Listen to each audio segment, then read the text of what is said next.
So the debate over gun control is taking center stage at the Capitol as well. Today, a House committee is debating two bills that would restrict access to firearms. Mary McGuire sat in on those meetings, and she joins us now live from St. Paul with more. Mary?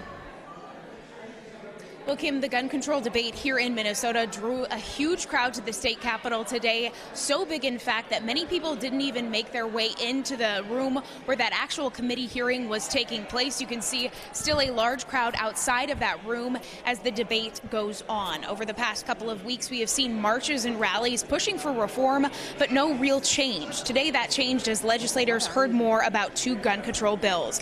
Now, the halls of the state capitol were packed ahead of the meeting with supporters on both sides of the issue. DFL State Rep Dave Pinto of St. Paul used a little-known and little-used House rule to get these bills to go before the Public Safety Committee in the first place. Now, one bill would expand background checks to include every gun sold or transferred in our state.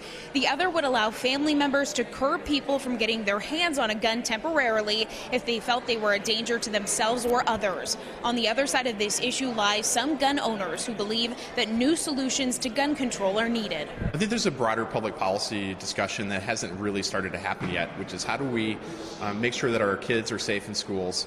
And I think that goes beyond just the gun control solutions that we've seen today. We've really not seen a gun control proposal that's come up that's an original idea. It's all things that have been done in the past.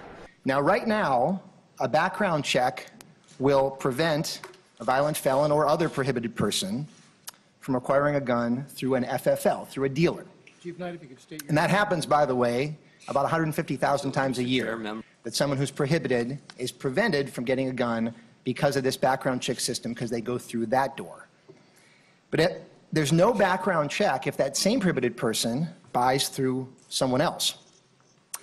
Members, that does not make any sense. Now, the crowd that showed up for this hearing was so large, several overflow rooms were also filled with people from different activist groups like the Minnesota Gun Owners Caucus and Moms Demand Action.